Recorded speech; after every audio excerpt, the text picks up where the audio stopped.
An international co-production is a production where two or more different production companies are working together. For example, in a film production. In the case of an international co-production, production companies from different countries are working together. Co-production also refers to the way services are produced by the users in some parts or entirely. History and benefits. Following the Second World War, U.S. film companies were forbidden by the Marshall Plan to take the film profits in the form of foreign exchange out of European countries. As a result, several film companies started studios and production companies in nations such as the United Kingdom and Italy to use their frozen funds. To use these profits in England, film companies would set up production companies using the required amount of British film technicians and actors to qualify as British productions, in order to take advantage of the ED levy. At the same time, U.S. citizens working outside the country for 510 days during a period of 18 months would not be taxed on their earnings by the Internal Revenue Service. Though this scheme was developed for the aid of American humanitarian workers redeveloping nations destroyed in World War II,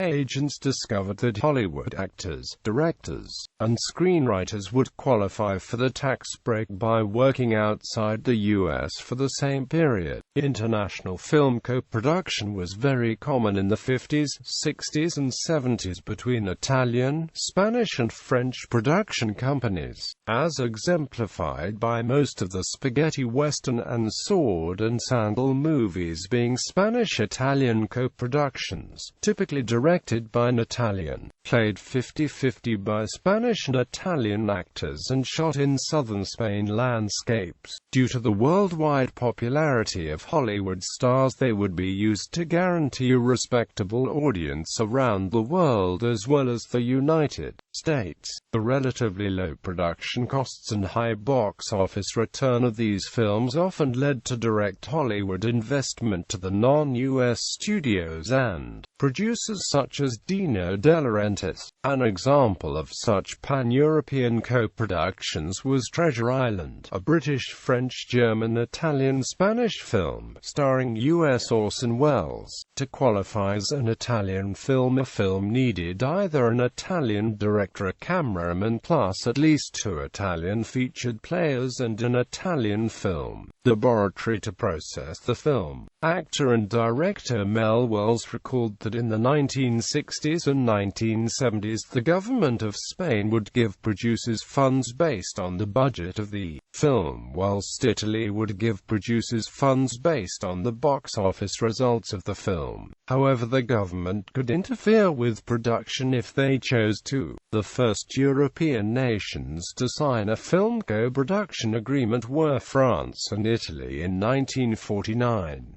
Between 1949 and 1964-711 films were co-produced between the two nations.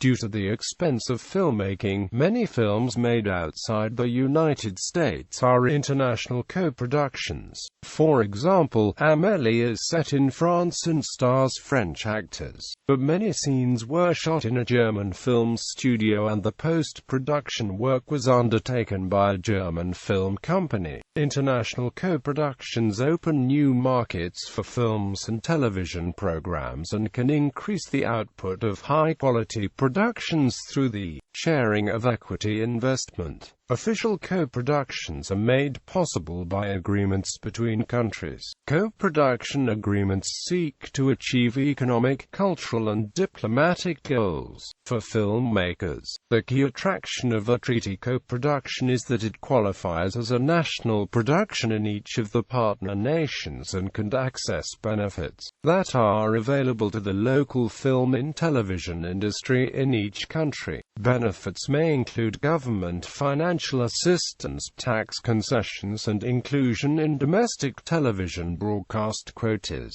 International co-productions also occur outside the framework of official co-productions. For example, with countries that do not have an agreement in place, or projects that do not satisfy official co-production criteria. Dialogue director Mickey Knox recalled that in order to bring in American dollars and British pounds, many countries behind the former Iron Curtain offered producers lucrative deals. In exchange for a share of the profits or an outright payment, the host country would pick up most of the local charges, with the film often credited as a co-production. In many cases, co-productions are a response to the challenges of internationalization by countries with small production sectors, as they seek to maintain a viable production industry and produce culturally specific content for national audiences. However, these dual goals also produce tensions within national film and television sectors. Although a co-production agreement may make available more resources, and international production risks being less relevant to its target audiences than purely local productions,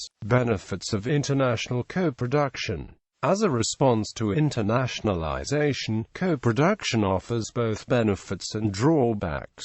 A 1996 survey of Canadian international and domestic joint ventures identified the benefits as the ability to pool financial resources, access to the partner government's incentives and subsidies, access to the partner's market, or to a third market, access to a particular project initiated by the partner, access to a desired location, or to cheaper inputs, cultural benefits, and the opportunity to learn from the partner. Costs of international co-production. Hoskins, McFadden and Finn also identify drawbacks of international co-production: increased coordination and shooting costs, increased costs of dealing with government, loss of control and cultural specificity, and opportunistic behavior by production partners. Debate concerning international co-production centers on the potential for productions to have little cultural specificity in any of its home countries. Internationalization brings tensions in terms of cost, benefit and opportunity. In Australia, for example, O'Regan and Ward have argued that an influx of international productions to Queensland's Gold Coast in the 1990s presented a distinct challenge to local producers. In the face of such challenges, local producers need to learn how to internationalize local film and television production in order to retain and hopefully build market shares, and how to develop new models of financing that combine both local and foreign sources. One approach has been to reconcile this tension by creating local production with an explicit international orientation, but not everyone agrees this is the best approach. For example, the idea that Australia should produce more deterritorialized programming such as fantasy and science fiction has been met with disquiet in some sections of the industry. In Australia, some have suggested that a narrow definition of local content has restricted Australia's ability to engage with international partners. Julie Hammett-Jamaat reflects on the different approaches taken by France and Australia to this issue and argues that a literal-minded definition of Australian culture has been antagonistic to the collaborative nature of film production, and in particular international co-production. The Canadian study found evidence that, for television projects, domestic joint ventures performed better than international joint ventures. However, in the case of larger budget projects, domestic joint ventures were found not to be a viable alternative to international joint ventures. In the latest study of co-production in Australia, the authors identified financial pooling as the most important benefit and increased coordination costs as the greatest drawback. This suggests that co-production is more suited to larger budget productions, primarily film. which have greater capital needs but do not carry the same dollar-for-dollar coordination costs as smaller projects. Government bodies are keenly aware of these concerns. A review of Australian co-production rules acknowledged the tensions between cultural and economic objectives, and argues that requiring the program's aims to be predominantly economic or cultural would hobble the program and reduce its effectiveness in achieving either outcome.